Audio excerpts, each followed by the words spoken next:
Welcome back, I'm the Watch King. On this video, we will be talking about what makes your Rolex so special. What makes Rolex special? We're going to be talking about dials, reference numbers, certain types of watches that you should buy that definitely stands out from the rest of them. Without further ado, let's hop straight into it. Jumping right into it. So let me lay out some of the rules here. I'm not going to go too in depth about each watch.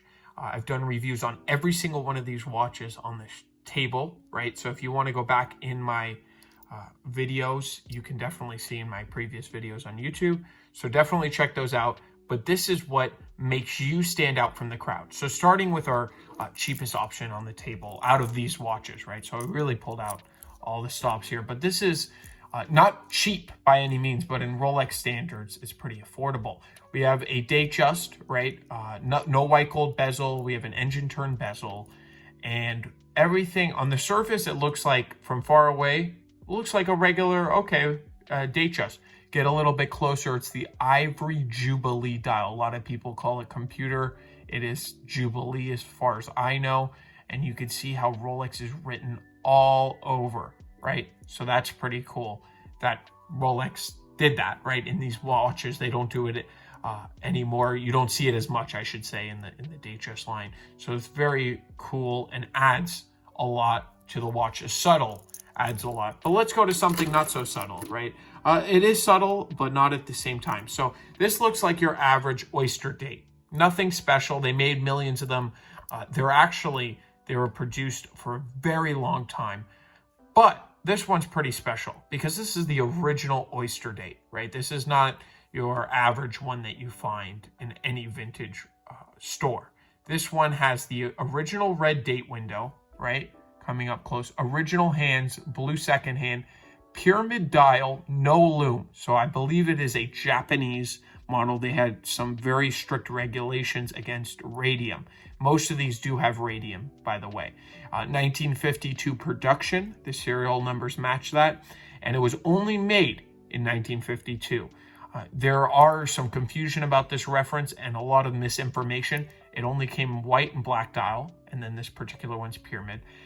And it has an interesting case with holes on one side and then not on the other. This is the original crown, and the movement, everything's original. The bracelet I put on is slightly later, but everything else is original, right? So what makes it so special? Well, everything I listed there, and they say it only ran from 6 to 9 months, right? So when we speak of the grand scheme of things, and back then, their capabilities of making watches are not like today. They're not making millions of watches a year back then.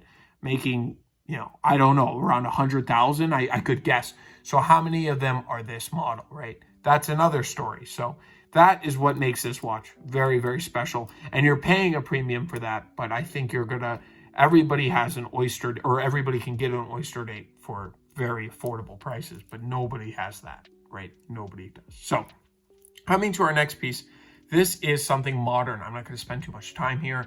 This is my personal Oyster Perpetual. That's it. And it has the green dial. So that's what makes it special. A bunch of the dials came out. And this is a new example of something it's the exact same watch, right, as the blue, the silver dials. And the premium is just in the color. This is a very good example of that, and that's why I want to put it here. Coming to our next piece, this is a rarity standpoint of it actually being original to the reference number, right? So this dial, you can easily change it out, but this dial has been modified. That is typically a no-go on this table for making your watch special, because once you modify it, but that's not such a big deal. You can always get a new dial. The beauty about this watch, and I've talked about it to death, is it's an factory automatic watch, with a real mechanical movement, 1570, which is in Submariners, which is in the Datejust 1601, inside of this oyster quartz case. Factory, they made less than 1,000 of them, most sources say. Very, very cool piece. You really don't see a lot of these out there at all. So and this is, out of all of them so far, this is the biggest showstopper, for real. If somebody knows about vintage watches and gets a closer look and sees that it's not actually ticking, this is something that the collector community, and it's so different then it's not like this having the original, the case is slightly different than the newer Oyster dates, but this is like an average watch you would see from the 50s or 60s. This is something in the 70s, it's never been like this, right? This is something incredible. Continuing on, these both are dial also. These are what makes it special. This is a single click with a factory baguette string dial. I've talked about this plenty of times. And stuff like this is very collectible because Rolex just didn't make a lot of this type of stuff. Continuing on, stone dials are also very collectible. I think they're coming back big time in a trend. This particular one is a lapis. Very, very nice, beautiful lapis dial. And all this stuff makes your watch stand out. And I think that's important because I am a dealer, right? And continuing on with my business, I've noticed that 1601s have crashed. And I mean, on the retail end, people are asking 3,500, 3,200, depending on which 1601, what condition. But these watches were like $5,000 not too long ago, 4,500 all day long. And I think they'll continue to drop, which is a good thing for collectors.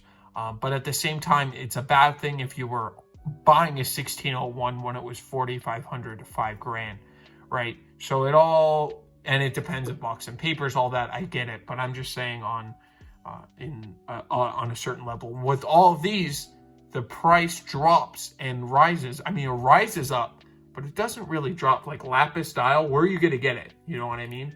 So that is my whole point of the video. If you're interested in vintage watches, definitely email me down below. I have some very cool, all these are in stock at the moment, but I have some very cool stuff coming in and going out all the time. So definitely let me know. If you have any questions, you can also email me. I want to thank you all, and I will wish you all a great day. Catch you in the next one.